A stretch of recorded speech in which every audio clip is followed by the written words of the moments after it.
night, I sighted the microphone from the green light to the speed trap. Ray Garino and Joe D calls them as they seize them, and you better believe them. Here's relevant news, biased opinion, and outright nonsense regarding every aspect of automotive culture. Gasp! It's mechanical trickery never before broadcast over FCC-regulated airwaves. Thrill to the explosive tension as Ray and Joe cuss each other down track, barrel roll across the finish line, laughing at certain disaster as they shake hands for the devil.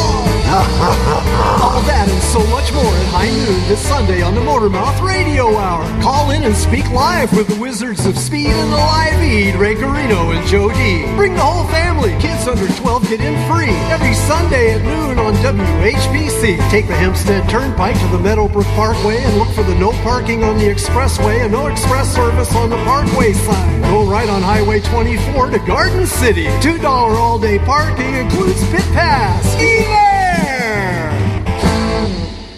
All righty. Listen, you've turned into a great show today. Motormouth Radio, Long Island's only automotive talk show. I got to say, I'll just open the show by saying I found a way to conjure up the internet and get back on track. I've got wires hacked. I've got connections stacked. And just in case I have to do it, I've got my bags packed. I got to say, I'm not done yet. And no one's watching you back. But go ahead. Oh, and if I've got to run, here's a man who can steer the boat. He can keep us afloat. He'll stay on the right note, and he's never one to gloat. I give you Mr. Chris Switzer, ladies and gentlemen. Hey, Chris. Thank you, Ray. Wow, what an intro. Yeah, we've got ourselves back on track again today. We've had a lot of technical foibles with this show, but we always find a way to make it work, and we'll do it. That we screwed up immensely. It's either way. Absolutely. If you want to help us screw it up immensely, you can give us a call at our temporary number, 516-256-9510, and we'll be happy to talk to you about your car concerns. Anything you may have related to anything mechanical or motorcycles, lawnmowers, ceiling fans, washers, and dryers. You know the drill. We handle it all. Very true. 516-256-9510. Write it down. Right. That's the phone number to get a hold of us right here at Motormouth Radio. Ray, can I tell you about my week? Please do, Chris. I am grumpy today. Grumpy. What else is new? I am steamed right now. And automotively steamed, I should say. Have you ever been to that point in your automotive career where you see the maintenance that needs to be done, but you can't get to it because you found one problem that's more pressing, and then you find another problem that's even more pressing? Sounds like my internet, yes. That sounds like that was my day yesterday working on the 300, that's for sure. Oh, boy. Because here's what I did. You want to hear it? You got a minute? Here's what I did. I was going to do the transmission service on the car, which means dropping the pan and changing the filter. Because I'm thinking, 61,000 miles, I'm sure that filter is still original. I'm sure a factory person put that filter in, and it's probably packed with sludge. And here's the reason why. Because if you put the car in reverse after starting it up and go and feed gas, it's like pulling away a GMC bus. It backs up like...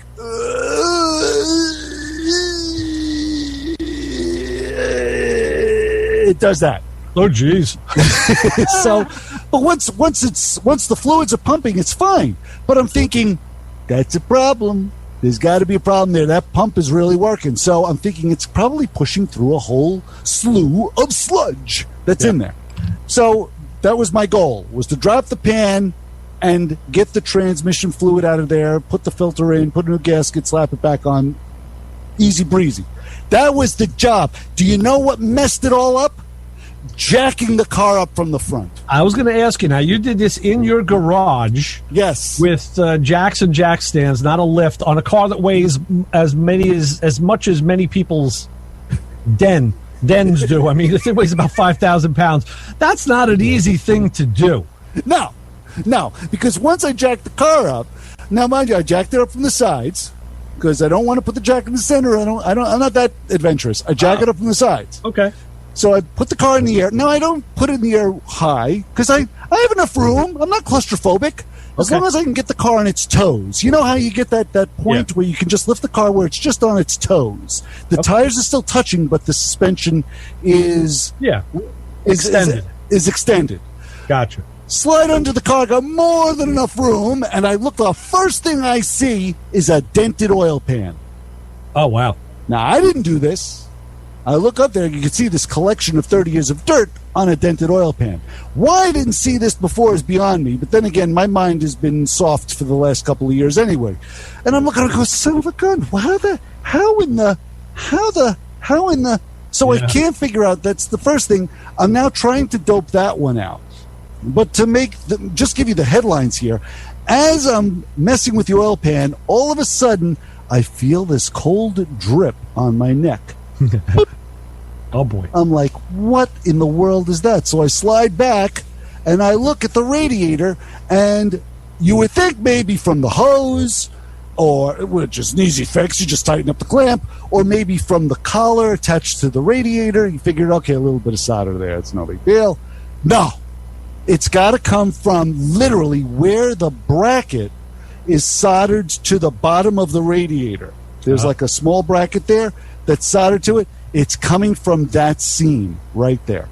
So I'm like, you dirty old why I oughta if I had a rock. First thing I want to do is now I got to yank that radiator out of there because now that's become, notice how the pattern goes. You go from a maintenance problem that you're shooting for here, you get to an oil pan, you go, all right, it's dented, the car's still running, but you don't really want a dented oil pan. The car's still running because I didn't do it. Now you go from that sort of problem, which is kind of a mid-grade problem. Now you go to a problem which is more severe. I have a leaky radiator, Ray. I got a leak in my radiator. Yeah, but presumably you have pepper and oatmeal in the house, don't you?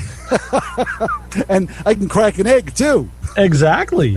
Put that in there. Put that in the radiator with the pepper and the oatmeal. Just like our good friend Jim used to tell us when he used to work for Checker.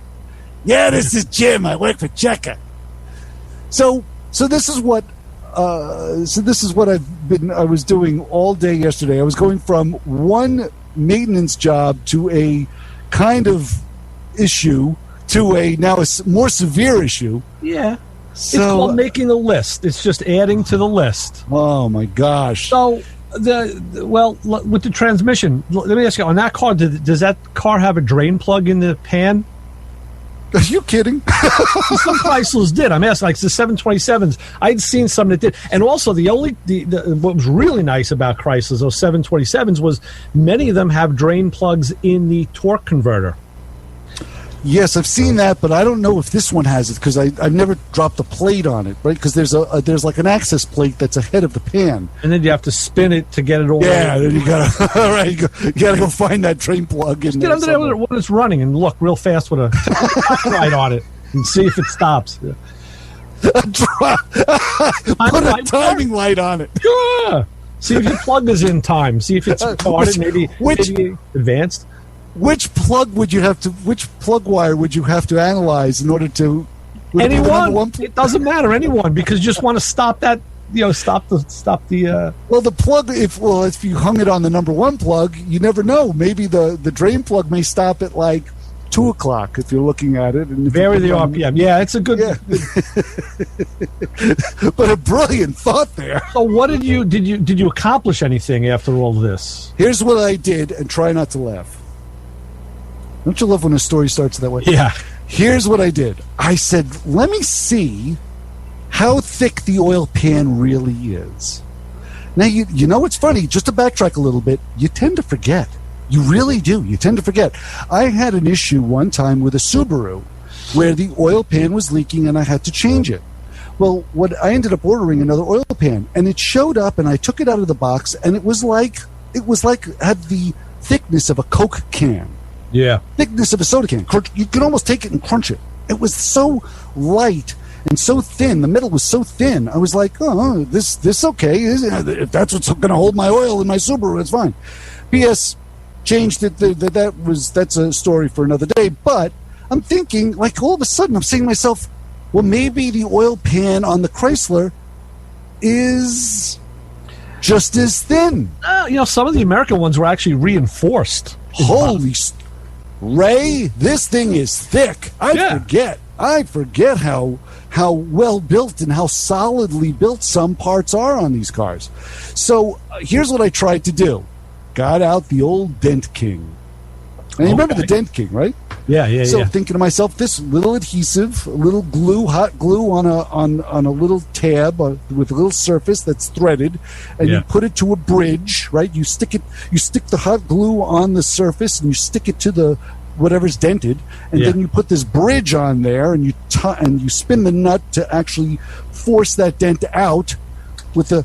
Well, I tried that a couple of times. Well, first I sanded down the surface of the oil pan. I didn't just go right onto the dirt and the grease, but I sanded it down. I got it smooth, got it shiny, got it to bare metal, and then I used the adhesive stick-on. I stuck it on there, and I put the bridge on there like a fool, and I spun it to try and pull it off. No way. Wasn't happening. So...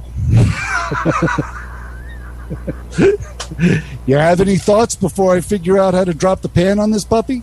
I was going to say in the body shop world, they use the, I forget the name of the tool. It's kind of the same idea. It's a stud gun, and the stud is heated. It actually pierces the metal and welds itself into the metal, and then you remove the gun. Then you can put a dent puller on it and pull it. It's like porcupine quills. And then when you're done, you can cut it. You just cut it flush. That's actually a great idea. I don't trust myself. Well, you need a stud gun. So we have one at the shop. There's one sitting there at the shop. You know what? I would say this. If the pan isn't dented enough to hit the crankshaft, presumably. It's not. All right. Because I've been using the car. And it's probably right. It's probably not impeding the pickup tube because you are picking up oil, presumably. But presumably, I don't know if it's up against the pickup tube. A pickup lays in the sump, and it should have an air gap. It should have some space, but not a lot because for cavitation. It could be actually hitting. It could be hitting the sump, but I don't know. The non-intrusive way to do that is hard because you need to be from the inside out, which you can't unless you take it off. The other ways of removing dents would be suction. That's how guys do it a lot with body panels. But there's a suction gun that pulls. I don't know if that would work. Yeah, I'm not sure about that. Yeah, I don't know. That's a tough one. I really can't think of anything off the top of my head. I will say, just while we're on the subject, though, that I noticed a few months ago, I had an oil leak in the Protege, the Mazda Protege, and said, "Where's this leaking from? These cars don't leak." And it was the actual oil pan was rusted on one side and leaking. So I got up there with some schmooze and schmoozed it. The leak got worse. But then I went and I researched the pan, and even though I don't really like this company a lot for a lot of stuff, Dorman had one, and I think it cost me $46, and it came delivered, and I tell you, it was nice and thick, black, coated nice with a nice black oxide coating. Wow. And I was able to change that, of course, on the lift, made it a lot easier. Yes. Solved that problem. But your thing, I don't know. To remove a dent from the outside is always hard to do. Sure. And dropping the oil pan is a job as well, I'm going to try something. I'm going to try an adhesive. I'm a big adhesive guy. You know that. I like that. I'm going to try an adhesive. And the adhesive I have on hand right now is called Marine Tex. Oh, yeah, Marine Tex. Sure. I've always talked about Marine Tex. So I'm going to try and engineer something very, very foolish. And I will report back to you on this. Yeah, we used to use, Marine Tex is great because you can actually stop a fuel leak with that stuff. Really? Yeah, it's one Fuel? of that and JB Weld. I use it when I do carburetors to seal off the wells inside because it's gas impervious. So wow, yeah, I didn't realize that. Son of a gun. But yeah, I'm going to give that a shot. I have some Marine Tex that's been sitting on the shelf for a good long period of time, and it's fine. No, it's fine because it's a two piece epoxy. So and both of them have not hardened to the point where they're cracking or it looks like a desert surface on. You could do the old trick. You could drain the oil, put a small hole in the pan with a screw, put a screw, and then use a dent puller, and then Marine Tex. Bunky, I will not do that. Marine Tex would work for that. It would solve that problem. Other than that, I don't know. Oh no, I am not that foolish, young man. Tell people how they can share their ideas with us if they have one on how to solve this. Oh yeah. How can people get a hold of us? I'm going to pull the radiator out and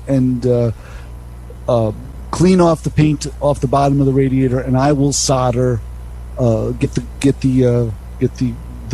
the propane torch and flow some solder in that crack, wherever that crack may be, because I don't even know where it is. The moisture is coming from between the bracket and the bottom surface of the radiator. That's where the moisture is coming from. And so I can fix that. And fluid travels down, so it could be up above. No, it isn't. I literally cleaned all that off, and it was all perfectly clean and dry. It was developing right from that spot, right in there. And I think, in that case, a cooling system pressure tester would be nice. You pressurize the radiator cap, and then you could see if it's forcing fluid out of somewhere. Okay. Not a lot of pressure. You only put a few pounds on that and see if you have anything leaking out. That'd be nice. I could do that. But the answer to the question that I was putting out before of how people could share their thoughts, which you didn't bite on, is 256-9510. I want to say hi. I want to make a big shout out to our good friend Clay Kuhn, who's down in Mississippi. He's listening to us as he's out on his rounds today.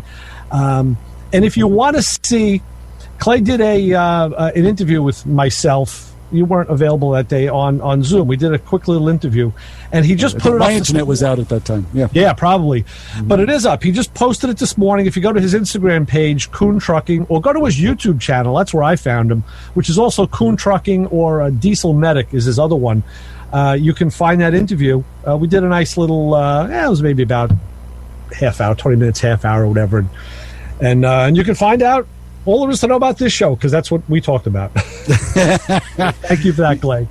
That was nice. You could explain to him, in the old days, when people drove old, disgusting cars, we did the show. Right. Right, exactly. Before computerized vehicles, we did the show. Yeah. Hey, do you have any good radiator guys up there in Connecticut where you're at? I know down here we do, but I don't know if you do up there. I've spoken to a couple of guys when I was thinking about servicing the original radiator that came out of the car, and there was one guy who was they're quite an interesting bunch. But let's go to the phones and go to the fun, if you would like, and say hi. You're on with the Motor Mouths. Hello. Yeah, we did have a call. I see. Hello, there you are. Hello. Hey. Who's this? Hey, Johnny. How's it going? Chassis John from... Hey, what's up, my brother? How are you? We're good. Real good. How's everything going? How do we sound? Can you hear us? Sound good. Yeah, I can hear you. Everything. You know what I noticed, though? Well, since we're kind of like doing this on the fly, that the overall system volume is low. When I listen on my laptop, I got to keep that thing screaming at the top, point. Yeah, and then it's kind of low. Yeah, we are aware of that. We haven't been able to fix that one yet, John. We figured we had a meeting about that, and the actual answer was, well, people have a way to fix it. They could raise the volume. Exactly. There you go. So, right. Okay. Exactly. Yeah, I'd much rather it be too low than too loud. That would not be good. That's it. Mm-hmm. So what's up, man? What are you doing on this glorious day? Spending the weekend in the air conditioning, wiring this Camaro. You're getting close too, right? You're. I know. Yeah. On. Hey, let me tell you. Yeah. I just got finished hooking up the air conditioning system. Right. I haven't run the wire up front yet to the to the switch and to the compressor, but the main unit is working, and this is the first time I'm playing with one of these systems. Yeah. I got to tell you, I'm amazed at the air velocity that comes out of this system. Yeah. What kind of system is it? Gosh. John, what kind of system is it? It's a vintage air. Vintage Chris. air. Same one I have in my car. Yeah, you tout this all the time, right? And they use a nice Spal fan on down by the evaporator. Yeah. And yeah, it does move a lot of It says it right on it. Yeah. Wow, very cool. Yeah, I just hooked up, that circuit, and I'm like, well, let me test it. So I put a fuse in the fuse box, and went over to the control panel and turned it on. And I put my hand near the outlets. I went through the 3 different outlets that it has, top, bottom, and defroster. And I'm just amazed at the velocity, which tells me this is a definite for the Firebird. Oh yeah. Yeah. For your car. Absolutely. Yeah, because with that kind of velocity coming out of these vents, it's definitely going to do something in terms of cooling the car down. Right. So that system, yours is also using a trinary switch. You have a blue wire that comes up and powers up that the trinary switch. Yeah, I'm only using the binary switch on this one. I'm going the real simple route. Right. And that binary switch will do exactly what it needs to do. I don't need it to control the cooling fans on the radiator because that's all run through the fuel injection system. Yeah. Okay. And I'm assuming that this car that you're working on did not originally come with air conditioning, correct? No, it wasn't. It's a manual brake, no AC, 67 Camaro. Oof. Yeah. Wow. Yeah, the vintage made it great because anybody, any old car now can have modern style AC.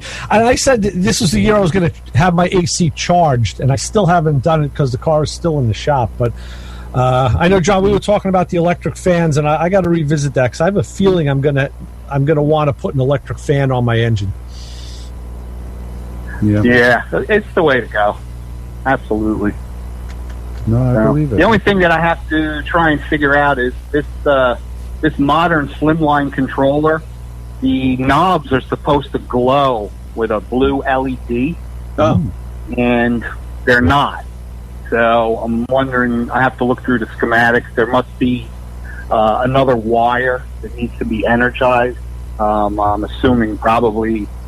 I thought it was going to come on all the time when you turn the knob and light it up. They would light up in blue, but maybe it's just the one wire that's connected to the instrument lights would light up these 3 knobs.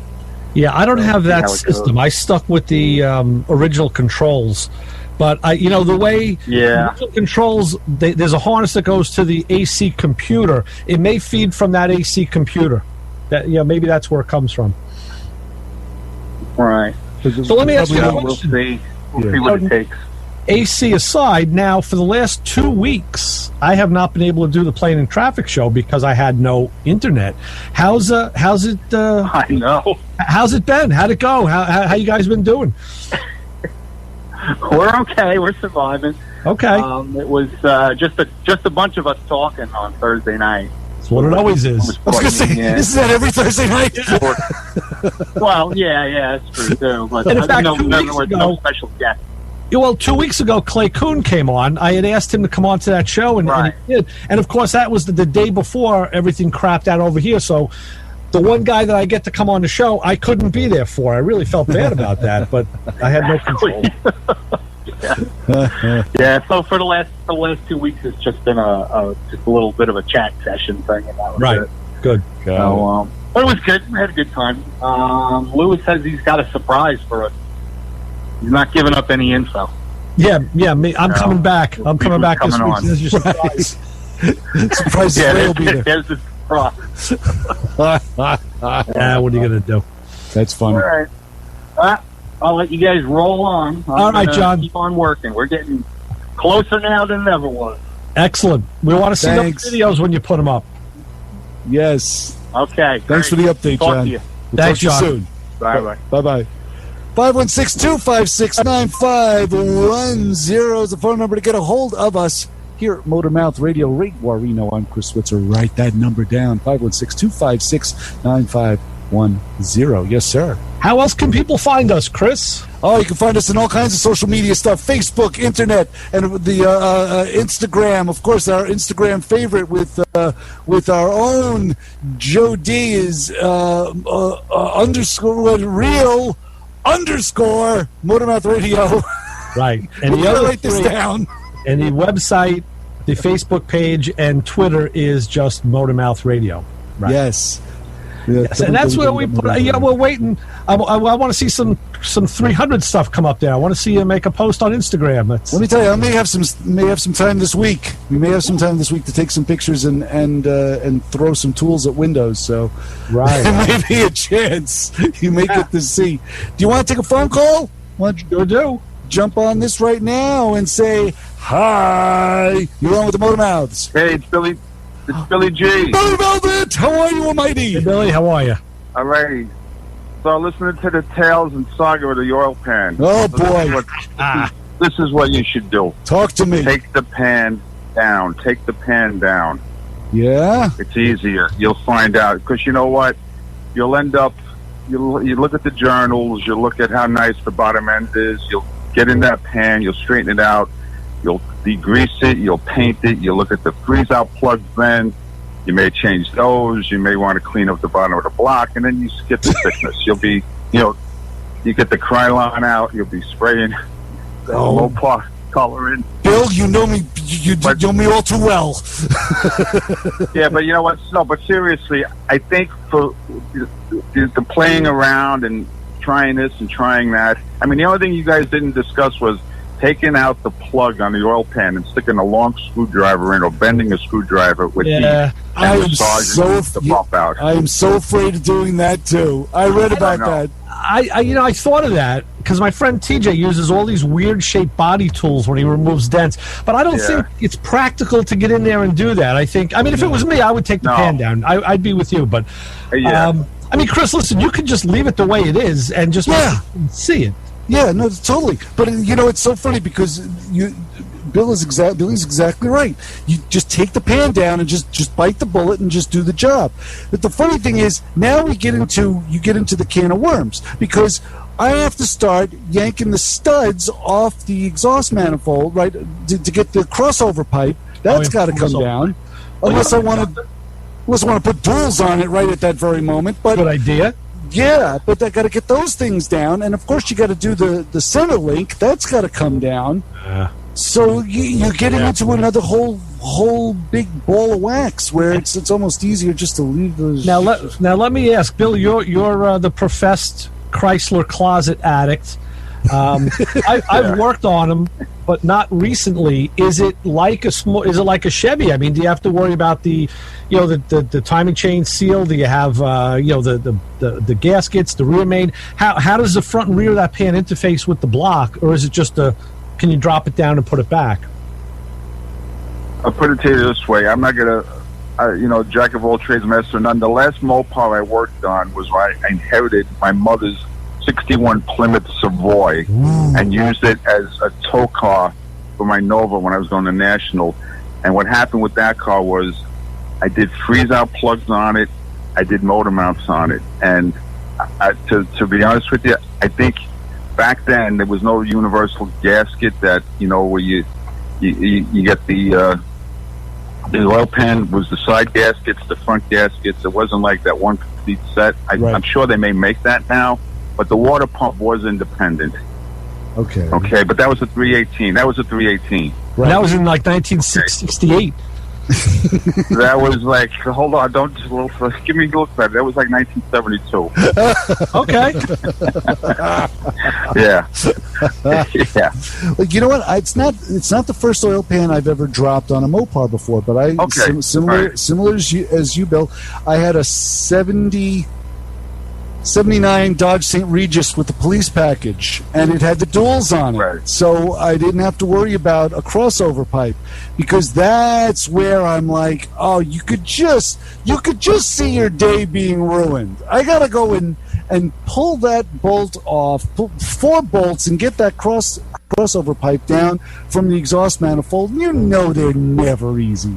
Those bolts are always going to be a struggle. Yeah, well, the beauty of it is, though, you're going to have the radiator out. You're taking the radiator out, yes, right? So now you're going to be able to crawl in.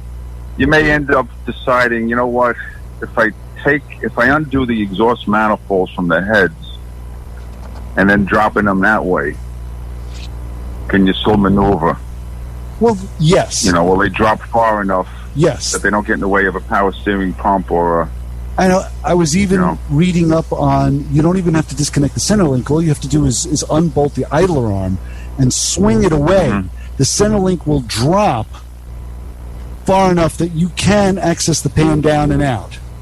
So that's all good news. That's all good news right there. But that's if I can get the bolts free from the, like you said, from the exhaust manifolds to the crossover pipe. If I can have that. I just found the answer. He's in got the book out. the Chrysler Imperial, the 70. It's for a 440, but they tell you big block. disconnect exhaust pipe.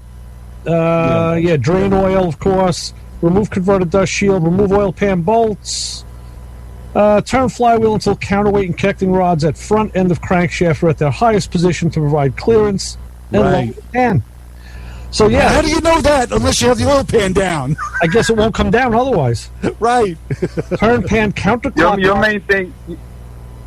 It Yeah, says- go ahead, Bill. Your main thing with that oil pan is it may sit in a valley where you have to slide the pan forward or back to clear the pickup. It says here turn pan We'll drop it straight counterclockwise to clear the oil pickup.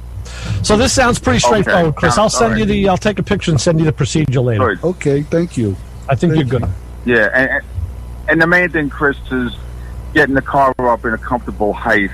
You know, speaking of comfortable heights, remember I told you a few weeks ago I bought that Daytona jack, Yeah. that three-ton jack. I got that jack home. I got to tell you, I went to move it.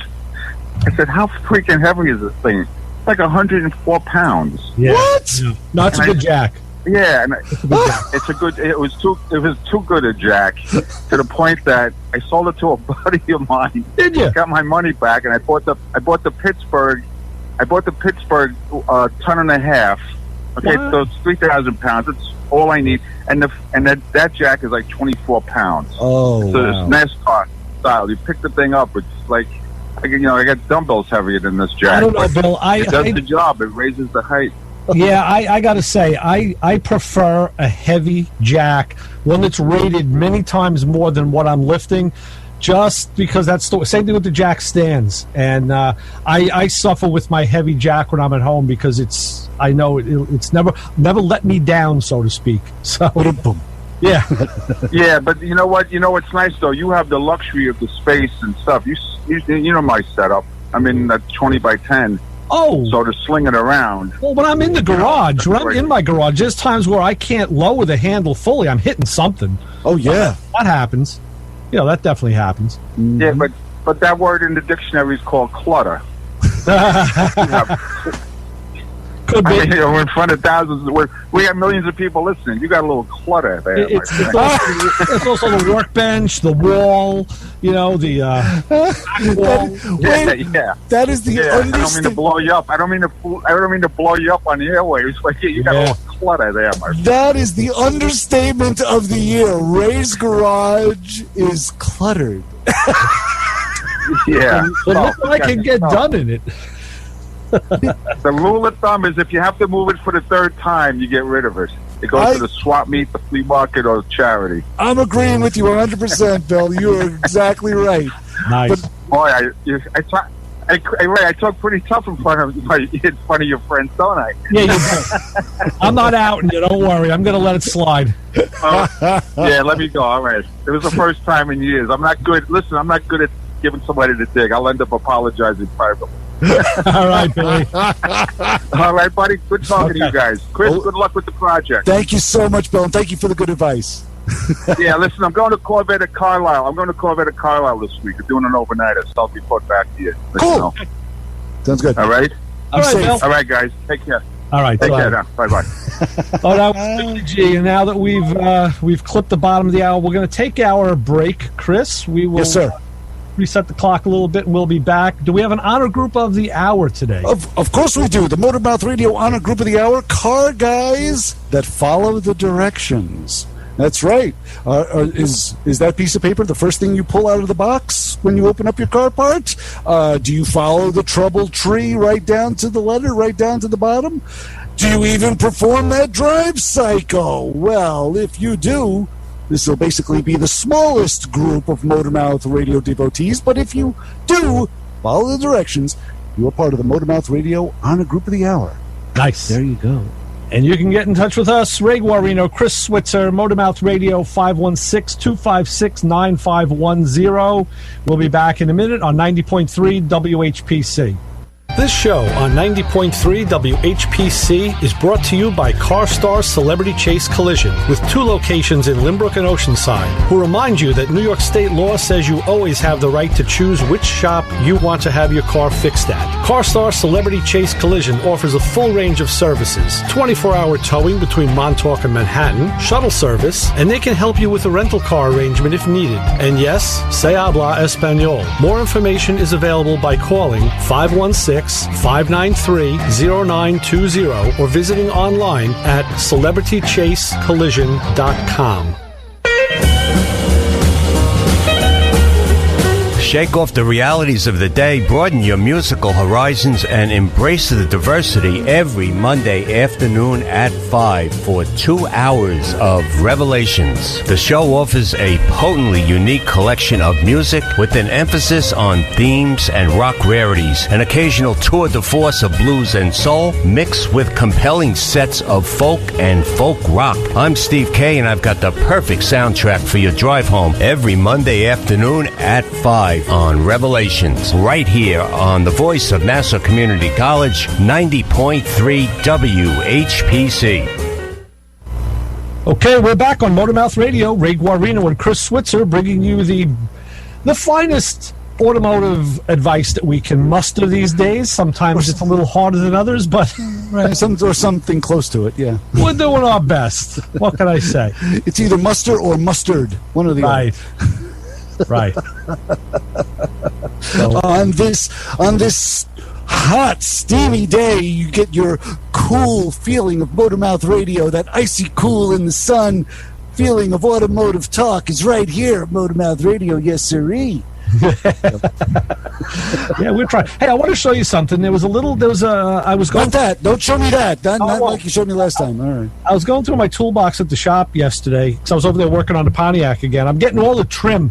I decided, you know what? I'm just going to hunker down and learn how to put stainless steel trim back on my own car. I love when you talk about trim. I was gonna, yeah, I know. I try. I was gonna have Mike help me. He wasn't available yesterday, so I said, you know what? It's not that hard. I got to do this. And there was a rubber mallet and some microfiber cloths involved, and new paint. But I got it together. There's a post. I put a post on. Actually, it's on Twitter. It's on the Motormouth Radio Facebook page, and it's also on. Yes, I saw the picture, and it looks fantastic. Oh, I tell you, the car's starting to look like jewelry, and it's really starting to make me sweat. It really is. Why is that? Please tell us. Because at least when I'm done, I raise the lift back up, I close the shop, and I go home. I just want to leave it there. It's like safe. You back away from it slowly.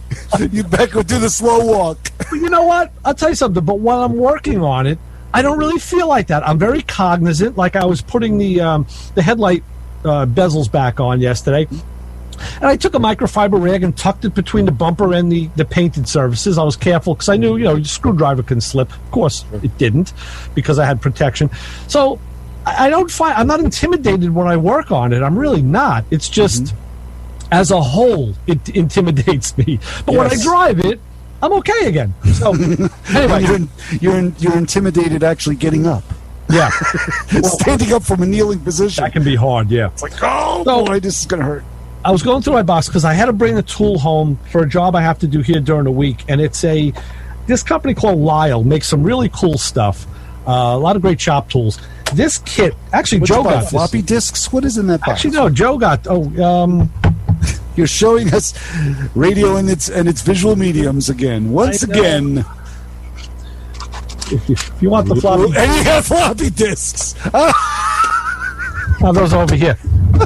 This isn't planned. This is not planned. Ray just came out with about a half a dozen floppy disks. This is a kit.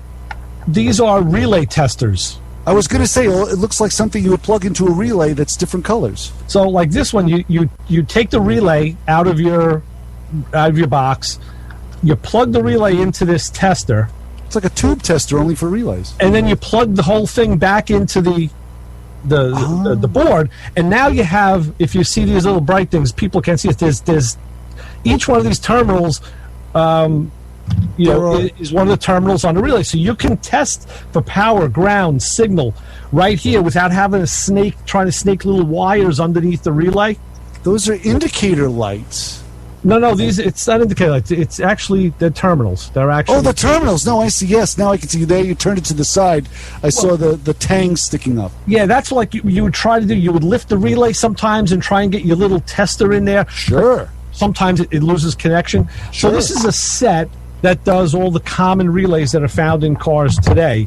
That's very cool. It's a great way, if you have an intermittent problem, or if you have a device that isn't working and you sense it's the relay. So it's great. I love companies like Lyle, Lang, KD, stuff like that. Those are the ones you see all the time in the auto parts stores, and they have so many great tools like that just make doing a job easier. Just when I had the Charger police car, it had an issue with the windshield wipers. And the windshield wipers would not park correctly sometimes, or they would stop midway and then start again. Right. They still functioned, but it was a little annoying. I did some research on it, and I found a forum, and one savvy individual said, take relay 10 and swap it with relay 25. And I'm like, sometimes you don't want to believe all the little crazy things you read on the internet, and especially in forums, especially from car guys. You don't want to believe them when they give advice. Boy, oh boy, you don't want to do that. So as a goof, I took out that 10 and that 25, and I looked at them both, and they were pretty much exactly the same. They had the same, what would you say? I can't say qualifications, but they had the same specs. And I went, what harm can you do? Flip them. I flipped them. I plugged them back in. The wipers worked fine. And I don't know what I swapped out. Okay, let me But everything else worked great. Let me speculate. Probably what you had Bosch-style relays like the one I just showed you. Yeah. And probably what it was is they were both the exact same. I mean, a relay is just a device. Sure. So it can switch a load, and the only real difference, there's a couple differences, but mainly is the amperage rating of the relay. And if it's going to switch a positive source or if it's going to switch ground, but that's on the wiring side. So if you had two of the same relays, you could literally take out one that was in question, and if like 25, I don't know what that one powered up. I don't remember. Check it. If that's a good relay, it would be nice to know if it's you would try and power that circuit. If that circuit powered up, you assume the relay works. Put the good. It's just like putting a good fuse in where there's a questionable fuse. Correct. And if the circuit works, the fuse was bad. Mm-hmm. So the other thing with relays is a lot of times you can hear them click when you activate the device. Sure. Sometimes you can't. Some are noisier than others. But what you could do is if you put your hand on it and have somebody else trigger the device, you can feel that click. But again, you got to be careful because sometimes you can feel the contacts clicking, but they don't fully contact, or there's not enough current doesn't go through. So it's a false positive. Mm-hmm. That's why it's good to have a known good part around like that. So No, very true. that's good. So there's dumb, silly things and relays are sometimes boxes of magic where, like you say, you think it's working. It may be. It may click. It may make some movement, but relays, it's a physical piece of equipment. It's not solid state. See, that's why like something like these testers is good, because now you can put either a test light on the terminal to see if when the device is triggered, does the test light? Okay, that means power is going to terminal 87. You can check for power and ground on 30 and 85. If you can do it without having to get down and dirty and messy and back probe. Back probing is something that's it was the dealerships taught it and stood by it many years ago. And now a lot of the techs, a lot of the people are not with weather pack connectors, it's not as easy to back probe a wire now, because the weather pack is made to seal off any. There's also, even with the power probe, there's wire piercing probes that are provided that actually pierce the wire a little bit. And there's people who say, well, yeah, that's okay. And others are saying, no, don't do that, because now you induce another way for oxidation and and moisture to get into that circuit. So it all depends how you were trained and which path you follow. But it's nice to know something like this. You don't have to do any of that. It's right there for you. What was the cost of that tool? I'm not sure. I think that kit is probably around $40. It's not bad. If I remember correctly. And it is, just so you know, it's Lyle part number. It is 56810 Relay Test Jump Kit. So you can Google that one and see. And you can call us 516-256-9510, which is close to that Lyle jump kit. Absolutely. Serial number. Absolutely. So you can write them both down. Yeah. So what are the chances? What are what's the probability of you tearing into that oil pan, or are you going to just kind of back away from it and think about it for a while? No, of course, there's always, we always have to germinate. Yeah. We always have to sit there and stare at it for at least 20 minutes before you make any sort of decision, whether to stay there or get up. Usually, get up off the ground is usually that's a decision. But I don't know. I'm still waffling over that. We're going to get the radiator done first. We'll get that done. And then we'll move on from there. I did have a success story with the little LeBaron. I don't know if I had told you, but the radio quit on me, and it was just your basic Chrysler AM/FM cassette radio. It was really nothing special. But what I always love about Chryslers is their interchangeability, especially in the 90s and the aughts, the 80s, 90s, and aughts. And I had done something similar to that Dodge police car. It had one of those old almost tube type radios in the dash, but it was the same size as those solid state cassette jobs. So I was able to swap it out with minimal amount of cutting and wiring. Yeah. Same thing happened with this one. I pulled the radio out. Now, it was a radio out of a 93. Obviously, it's out of a 93 car. And I found a radio from like 2002, 2003, which was the cassette, the CD player, and the equalizer was all contained in that one box with the same plugins on the back. The only thing that was different was the ground. And I was able to just basically cut and paste. Basically, listen to me, I'm talking graphics. I was able to cut and wire in another ground, and the only thing that was different was the mounting bolts. There was one that was in its original spot in the upper right-hand corner of the display.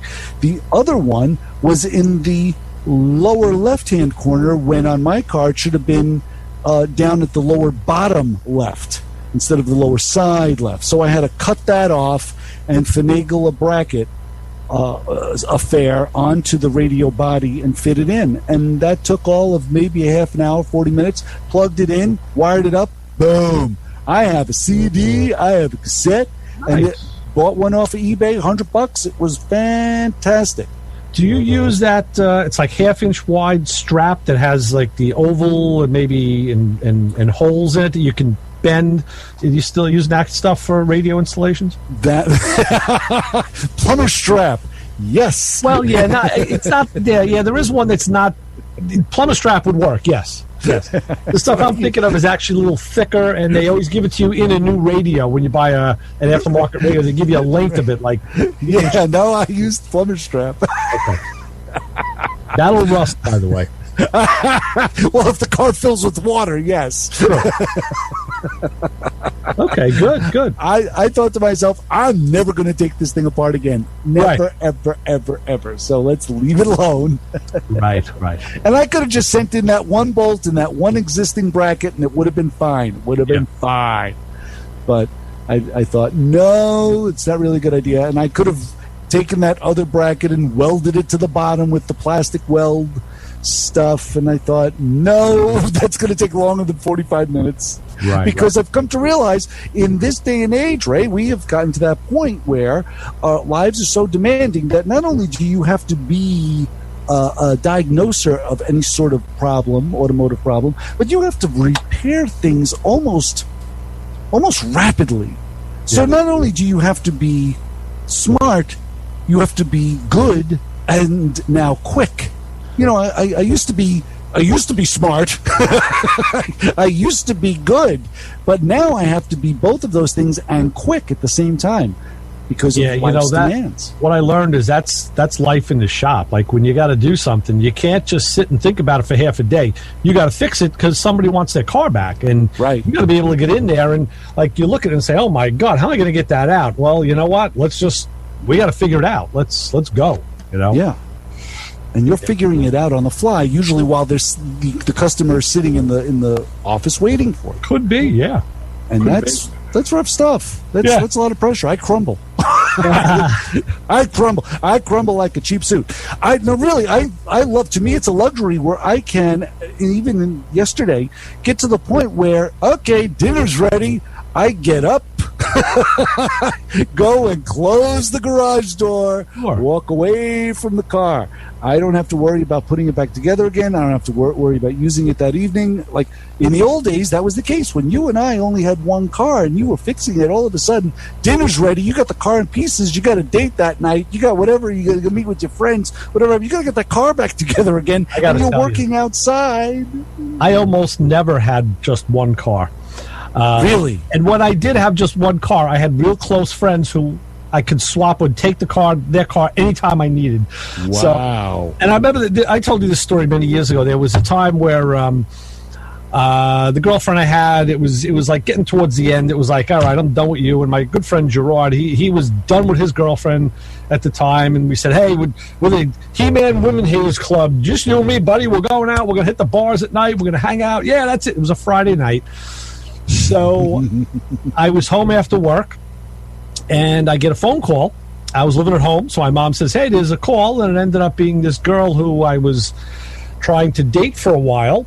And I get on the phone. I'm like, yeah, what's going on? You know, and she's like, oh, well, you know, I just, we couldn't hook up. Either I had a girlfriend or she had a boyfriend. And well, now she was calling to tell me that she was free. She didn't have a boyfriend anymore. Like, oh, wow, guess what? I don't have a girlfriend. And she's like, how would you like to come by tonight and we can, go out? I'm like, oh. She was, what, are you busy? What are you doing? I'm like, and you had to see me. I was greased head to toe. I had I'm changing the clutch in my car. It's like I had the transmission out. I'm changing the clutch out in the backyard on the jack stands. And I said, let's see, what's it like, 5 now? What about it? Yeah, okay, I'll be there. So with the car that you were replacing the clutch. This is of course the girl who became my wife. So I had to quick get on the phone and call Draw and say, listen, buddy, can't go out tonight. I got something else to do. What are you going to do? And I couldn't tell him. We just made the pact like that day, the night in blood. Yeah. In blood.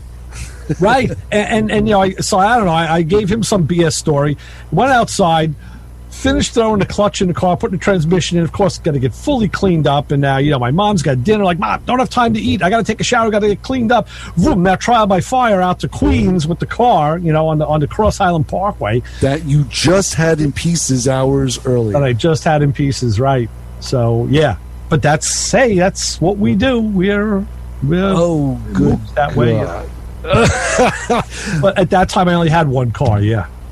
The closest I've ever come to something like that was I had a date, and I had I had a '64 Caddy coupe at the time, and I had the car in the air in the middle of the street, parked in front of the house in the street, and I had the brakes. I was doing the front brakes, and the girl I was dating at the time showed up, and she's like standing there with her hands on her hips, like tapping her foot, like, "Are we going out tonight? You're gonna have this car together tonight? Are we going out tonight?" Right. She wasn't the woman that ended up being my wife, thankfully, but good enough. Yeah, mine was, and mine's a keeper. Same one. I still have the same car, and I still have the same wife. So I'm in good shape. Wow. Can't say that for myself now, can I? No, that's okay. That's quite all right. You did all right in the long run. So we got about 2 minutes left, and then we're going to have to clear out. We'll give Kim some breathing room here, and we'll get out and do our other stuff. So we're gonna talk about this oil pan a little bit. I'm gonna give you this information because I think it's gonna be I don't think it's gonna be too bad for you, really. I'm just afraid of pulling those bolts off the crossover pipe from the exhaust manifold. Well, use the inductor. I may. Yeah, and then not only pulling them off, but then getting them back on so they're secure enough so I'm not hearing any exhaust notes. Because once you pull them off, the donut that's in there is gonna flake apart. Well, yeah, buy new ones. If you have to take the studs out, what I did once on my car is I put in brass. I got brass studs with nuts, and this way they didn't, they wouldn't rust. But of course, you never have to do that again. Right. I don't ever. Well, the only time I'm ever going to pull this crossover pipe out again is if I'm putting duals on the car, right? Which may happen. It may happen next week, just so I don't have to do that job, and then all I have to do is worry about the center link, and then I can worry about the oil pan. Right. Just spend a couple $100, get duals on the car, and just keep going. Let them do it. Well, yeah, call a truck, have them tow it down to the exhaust shop, and. All right, Chris. So what do we? We're going to sign off. We're going to get out of here in about another minute. So, what do we tell all of our listeners? Don't follow us home. Right. For Chris Switzer, Ray Guarino, we're going to get out of here. Motormouth Radio. We'll be back next week with maybe a guest and maybe not, but we'll see you then. Until then, see ya. See you, bye.